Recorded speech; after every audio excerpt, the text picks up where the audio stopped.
Tonight, the LNP secures victory in a rollercoaster Queensland election. Yuma, good evening. I'm Adrienne Francis, coming to you from Ngunnawal country, and we also acknowledge others with connections to the lands of the ACT. This is ABC News.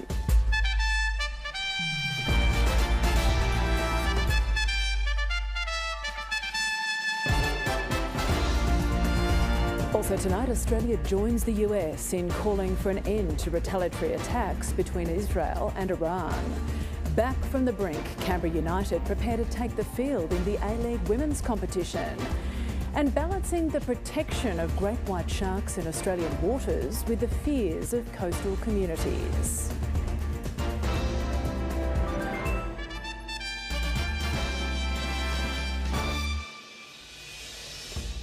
David Crisafulli will be sworn in as Queensland's 41st Premier after claiming victory in the state election. The Liberal National Party looks like it'll form a majority government, ending Labor's 9-year reign. One of the new Premier's key promises was to introduce adult time for adult crime before Christmas. We've got a job to do. A light gym workout before Queensland's Premier-elect got down to business. So we're off to work. So were these shredding trucks, pulling into government headquarters ahead of the changing of the guard. The LNP's victory, ending Labor's nearly 10-year reign, still sinking in. In historic terms, I said it was like climbing a mountain. Well, it was like climbing a mountain weighed down with a backpack and in the sleeting snow. Congratulations coming from Canberra. Not only did I speak with the Prime Minister, he was good enough to afford me about 20 minutes this morning. It was a jubilant night for the LNP, nerves turning to elation as seats turned blue. He reiterated his mandate: youth crime, health, housing and cost of living, and promised to work for all. To the people of this great state, I've lived and I've worked at both ends of it, and I love every inch of it. Stephen Miles had already addressed the party faithful. If you consider what we were up against, this is an extraordinary result. But this was no concession speech. It is clear that that hasn't been enough to secure a majority of seats for Labor, and also that the LNP is unlikely to have a majority. In the light of day, Stephen Miles had reassessed as he surveyed the damage in the regions. The post-mortem is underway. Our team will need to do the work of reconnecting with Queenslanders, particularly regional Queenslanders. Mr Miles keen to be opposition leader. I'm not taking anything for granted, and I will let our caucus members decide who leads them. There's plenty of soul-searching for the Greens, which has failed to make any gains. Stephen Miles managed to recover some vote, and he managed to hold us off in some of those inner city seats by picking up our policies and directly offering them to Queenslanders. The outgoing Premier acknowledging it's been a hard-fought campaign. I'm sure you'll all understand my desire to get to the pub. Kate McKenna, ABC News, Brisbane. Federal Labor is playing down any hard lessons from the defeat in Queensland, even pointing to positives in its political battle with the Greens. The coalition is celebrating the win, even if the state LNP doesn't support its key nuclear power policy. A warm reception for Anthony Albanese, shaking hands and shooting selfies at the Norton Street Italian Festa in Sydney. Good on you. Thank you so much. Enjoying the embrace of some loyal supporters after a bruising night for Labor up north. The outcome was much better for Queensland Labor than what was anticipated just weeks ago, let alone months ago. Federal Labor insists the loss wasn't as brutal as it might have been, putting it down to an it's time factor and concerns over law and order. And it sees green shoots appearing where the Greens' vote is falling. The party's vote drops steeply in parts of inner Brisbane. There's a big message in this result for Adam Bandt. These people are extremists and they're being found out for what it is. And so I think there's a big message there. The coalition is similarly thrilled with the Greens' struggles, but it's again facing questions over its nuclear policy and how that fits with an LNP government opposed to nuclear power. The fact that we've got rid of Stephen Miles means that we'll be able to have that sensible conversation in a constructive way. The federal coalition wants to build 7 nuclear reactors on the sites of existing coal-fired power plants around the country. 2 are in Queensland. David Littleproud argues if the coalition wins office, the states, including Queensland, will have to fall into line. We have to set an energy grid for the East Coast and South Australia and Tasmania, and we need all the states, no matter their political persuasions, to respect the decision of the Australian people. The Queensland election delivered lessons across the federal political spectrum. Labor might argue it wasn't as bad as it could have been, but results in the regions will give it plenty to worry about. The coalition can claim a win, but there's no endorsement of its key nuclear policy. And the Greens have to wonder if playing hard politics in Canberra is paying off. Tom Lowry, ABC News, Canberra.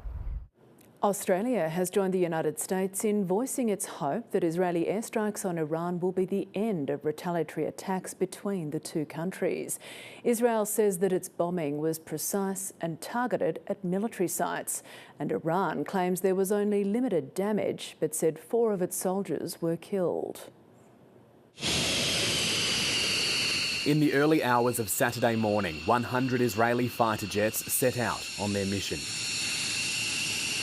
Israel says it hit 20 missile manufacturing and military sites across the country, some near the capital, Tehran. The mission codenamed Days of Repentance, following a barrage of Iranian missiles fired at Israel earlier this month. Its closest ally, the United States, was given a heads up. It looks like they didn't hit anything other than military targets. My hope is this is the end. Images posted on social media show emergency crews at this building. Iran playing down the damage from the strikes, but confirming 4 soldiers were killed. Israel is insisting the targets were chosen in line with its national interest and not because of pressure from Washington, as implied by the White House. In Tel Aviv, some Israelis believe the strikes were justified. It was a good action, but we need to keep it calm. We don't need to get the escalation going. We need to respond very hard, very quick. Australia is in lockstep with the US, urging Tehran not to hit back again. Israel, of course, has a right to retaliate for the attacks that took place from Iran.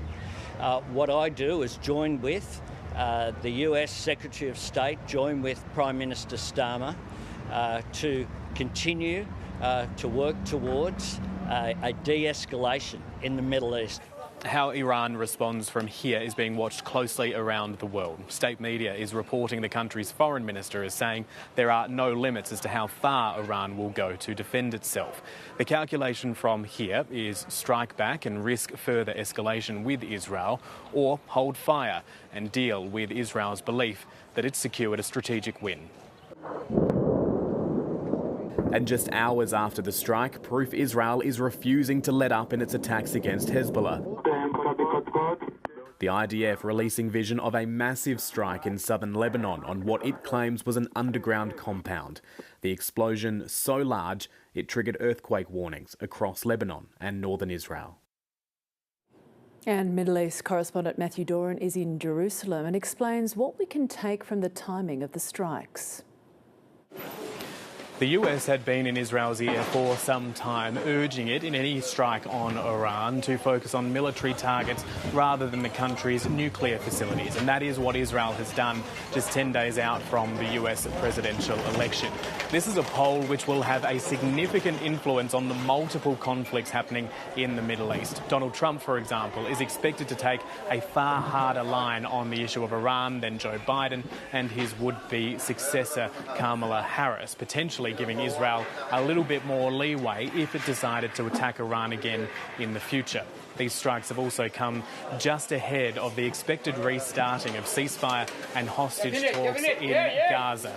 These are talks which will be the first since the killing of the Hamas leader Yahya Sinwar at the hands of Israel just over a week ago. However, it is not clear whether either side will be prepared to negotiate.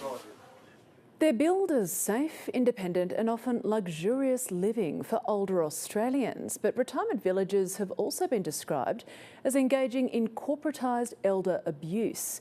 Here in the ACT, some residents are throwing their support behind growing calls for greater transparency in the sector. 92-year-old John Beagle moved into a retirement village in Canberra's north 6 years ago. He'd experienced a health scare and he and his wife were forced to move. Luckily, we had a house we sold which gave us the funds to move here. So we didn't care. It was an urgent case. It was only after the couple moved in that Mr Beagle realised how little they knew about the legal and financial arrangements of their new home. That was a black hole here. Growing calls for more transparent contracts and more detail about where fees are going are supported by the ACT's Retirement Village Residents Association, whose number one piece of advice is to get individual legal and financial advice. People should be confident that they're fair, that they're reasonable, and they're not sort of taking advantage of people who don't have this kind of sophisticated financial knowledge. The association, which represents the 3,500 odd residents of Canberra's 40 retirement villages, says it doesn't oppose exit and maintenance fees in principle. There's a kind of a balance between them making profits and people understanding what their fees are and getting a beautiful place to live. That sense of, an operator's price gouging or not, that could be perhaps resolved by some transparency. While national moves for change are already afoot, it's unclear exactly what the incoming ACT government will do in this space. Prior to the election, Chief Minister Andrew Barr had already acknowledged it is an area which will need attention as retirement villages are regulated locally. And with the sector only projected to grow in the coming years, current and future residents will be watching closely. Lottie Twyford, ABC News, Canberra. There is now just over a week left for the two parties to convince voters to cast their ballot in the US election, and young people are a key target. Previously, they tended to be Democrat supporters, but recent polling suggests a divide. Donald Trump's masculine campaign is striking a chord with young men, while Kamala Harris's stance on abortion rights is being embraced by young women. North America correspondent Carrington Clark reports from North Carolina. Since 1853, North Carolina's state fair has drawn in the crowds. But even here, you can't totally escape another important contest. I early voted to ensure that my voice was heard. One of them's crazy and the other one's ridiculous. I'm not going to say which one's which. North Carolina's 16 electoral college votes represent a competitively sought-after prize. One of the so-called 7 swing states which will determine this year's election. It's the only in the group won by Donald Trump at the last election, so represents a pick-up opportunity for Kamala Harris this year. To get those necessary votes, Donald Trump has increasingly used non-traditional media to target a specific market, young men, appearing with digital stars, the Nelk Boys, and comedian Theo Von. No, I would just do cocaine. That was really, yeah. There were plenty of young men in attendance at this Trump rally in Greenville, North Carolina, including 23-year-old Jack Lawrence. They want to bring back the masculine face that you saw back in the 60s and 70s with American men. Just strong men providing for their family. Young Americans usually break heavily for Democrats, but recent polling suggests Trump's hyper-masculine campaign is working to attract Gen Z men across to the Republicans. To go home. Kamala Harris is trying to reach young women where they are, including the massive Call Her Daddy podcast. There are now 20 states with Trump abortion bans. I think young men are gravitating towards Trump at an astounding degree, and I think that young women are rallying for Kamala Harris. The Democrats are hoping to encourage enough young women to get to the polls to offset any weakness with young men. I think that reproductive rights are on the ballot. I think they're rallying to say that we feel like we're losing our autonomy, we feel like our agency is being threatened and challenged, and that is something to vote for, that is something to fight for. With the race still an effective dead heat, it may be a battle of the sexes that determines the next president of the United States.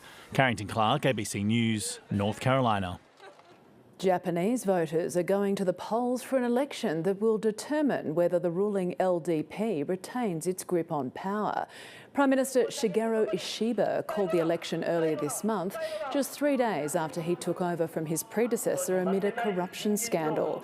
The Liberal Democratic Party, which has been in power almost continuously since 1955, has seen its approval rating dip below 20% in recent months. Today's election could see the party lose its majority. Cost of living is front of mind for Japanese voters, as well as concern about political corruption. Advocates in the deaf community say a chronic lack of qualified TAFE educators is contributing to a national shortage of Auslan interpreters. Fixing the problem was a key recommendation of the Disability Royal Commission, and they're worried it's not being addressed. We see them on stage at concerts and interpreting vital information on bushfires and pandemics. Brittany Manifest recently joined the ranks of this select few, becoming a certified Auslan interpreter. When it comes to booking interpreters, you have to book them well in advance, because a lot of the time if you do it last minute, there's not going to be anyone that's available. On first try, she failed the certification test, which she puts down to a lack of qualified teachers. We have a national shortage of interpreters, so a lot of the time those are prioritised to be interpreters for the community as opposed to interpreter educators. And you do have them, but again, they're very stretched. It's people like Drazana Levitsky-Gray who are affected. Auslan is her and her daughter's native language. She needed a skilled interpreter during her daughter's traumatic birth. You can imagine not having a suitably skilled or compatible interpreter in those very personal, intimate situations that's in the very hard parts of our lives. The information was just being thrown out. Doctors were coming and going, nurses were coming and going. Miss Levitsky-Gray wants government to invest more in deaf people becoming Auslan educators. They say we need interpreters, we need more interpreters, we need to reduce the price and cost of the course. Okay, right. But you need to have the right teachers to be able to teach them to become great interpreters. Over half of people who try to become certified fail the test every year. It is a hard test, and nobody's really trying to hide the fact that it's a difficult test, because it has a high standard. And it's because it's for the protection of the people who require the service. The Disability Royal Commission recommended state and territories work to increase the number of interpreters by January 2025. While they've agreed in principle to address the problem, they haven't on a time frame for action. Ruby Littler, ABC News. As the weather heats up and Australians return to the beach, many swimmers are still haunted by a spate of shark attacks last summer. This year marks 25 years since great white sharks became protected in Australian waters. But the recent spike in attacks has many questioning whether protecting the predators is costing human lives. Lincoln Rothel and Shay Chorley travelled to South Australia's Eyre Peninsula for this report.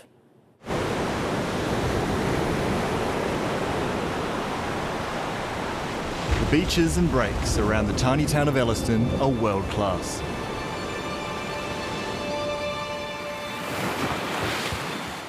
The reason that we live out here so far away from everything is because of the surf. But along with the dolphins and seals, the surfers know they share the waves with something else.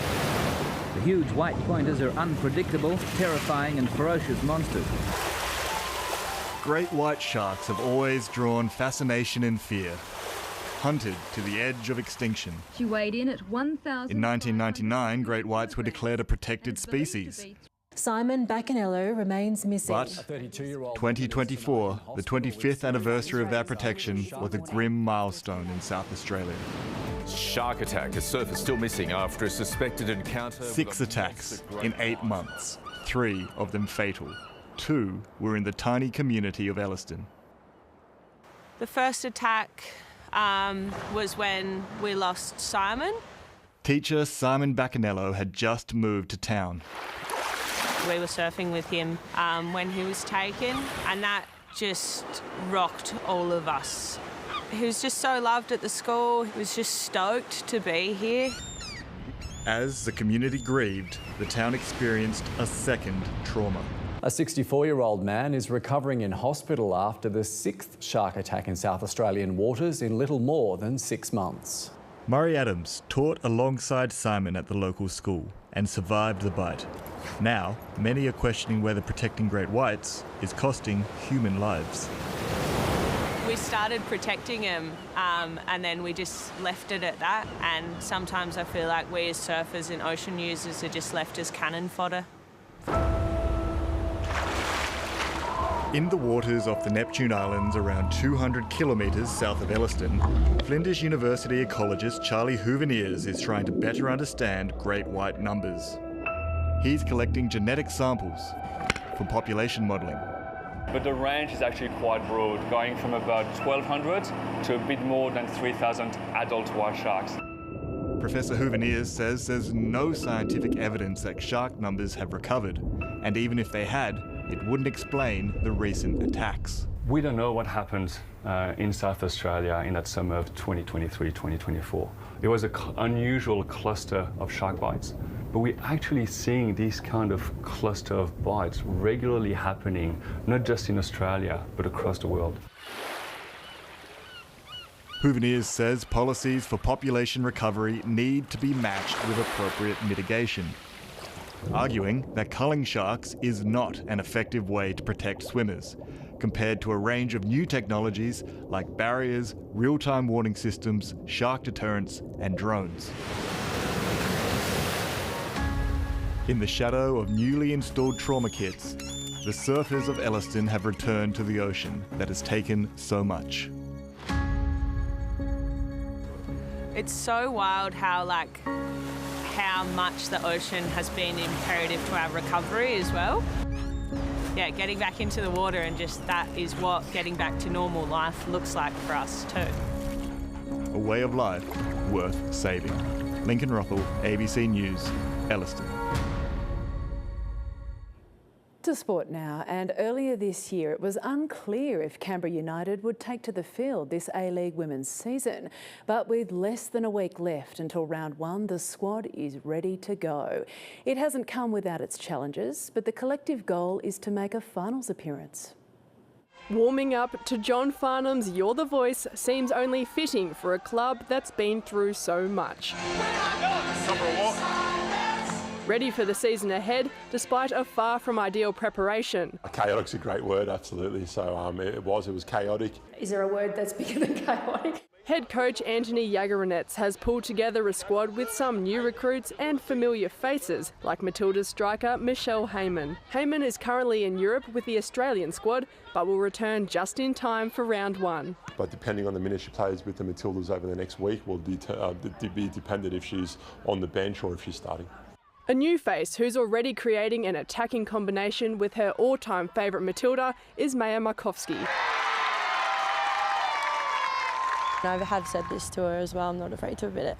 But yeah, now playing alongside her is just like a full circle moment. She fits in, she's another Michelle Heyman, and she knows where the back of the net is, but she brings a level of supplying too.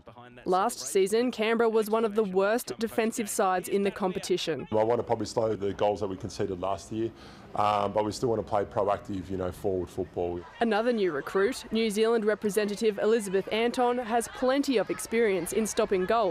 As a defender, that's what you want. You want to be coming into a team where you're going to be taking on that challenge and hopefully adding to it and strengthening it. But the common goal for the squad is to not only make finals, but keep the iconic green jersey in the competition for years to come. It's awesome to be able to instantly have something that drives you as a collective. So, I mean, for me, when I heard that, I was like, that's it. That's going to drive us all together. The players and their loyal fans won't be sitting in silence come round one at McKellar Park against Brisbane Roar next Saturday. Anthea Beveridge, ABC News, Canberra. The New Zealand men's cricket team has made history by winning a test series in India for the first time. Spinner Mitchell Santner took 13 wickets for the match as the Black Caps defeated the host nation by 113 runs in the second test. New Zealand has an unbeatable 2-0 lead in the 3-match series. It's the first time in 12 years that India has lost a test series at home. Supercars Championship leader Will Brown will take a crucial points buffer into the final stop of the season after finishing on the podium at the Gold Coast 500. The second race of the weekend started with carnage as 8 cars were involved in a pile-up calling for the safety car. Bathurst winner Brodie Kostecki was unfazed as he made the most of pole position to secure his second win of the year. Will Brown finished runner-up, followed by Brock Feeney, who'll be his only challenger for the championship title, which will be decided in Adelaide. Definitely I need to get some points over Brock at the end of the day. You know, he's the main rivalry now. He's my teammate. He's pushing hard. So good points haul going into Adelaide. More than 5,000 people stripped off and ascended Brisbane's Story Bridge this morning, all for a piece of art. It was the largest crowd photographer Spencer Tunick has attracted in Australia. The Story Bridge laid bare. Gloomy weather didn't stop thousands taking off their clothes for American photographer Spencer Tunick. We were able to, fill the bridge just how I had envisioned. Crowds gathered in light rain from 3 a.m, closing the bridge and surrounding areas. Access was controlled. Security kept a watchful eye. Unbelievably, Brisbane is not that conservative when it comes to, real humans and the body and art. Some rivergoers got a full-on view as the LGBTQ+ celebration continued. It's been incredible and it just feels actually really normal. I think when I first took my clothes off, it was like, oh my God, what the hell am I doing? And then getting down in these poses, like in this little crouch position, I'm just like, oh my God. For me, it was all about inclusivity and just showing that, we're all the same. Organisers say 5,425 people derobed for the Story Bridge shoot, an Australian attendance record for the New York-based photographer who has shot at locations like Bondi Beach and the Sydney Opera House. The finished piece will be revealed to the public at a time in due course, and we're not going to reveal yet where that's going to happen. Some participants couldn't wait to strip off again. Maybe the Gold Coast Beach would be a great idea, just for example, because it's such a big, beautiful area as well, or maybe up in the Barrier Reef would be great. A stark challenge for another visit. Toby Loftus, ABC News, Brisbane.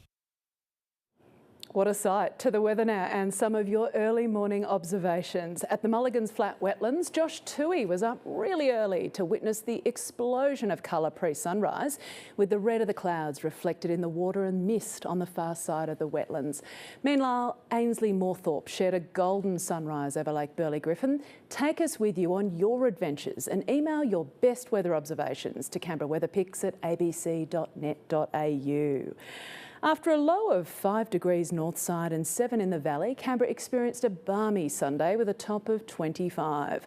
Around the capital, Cooma began with a low of 1 degree and 2 for Thredbo.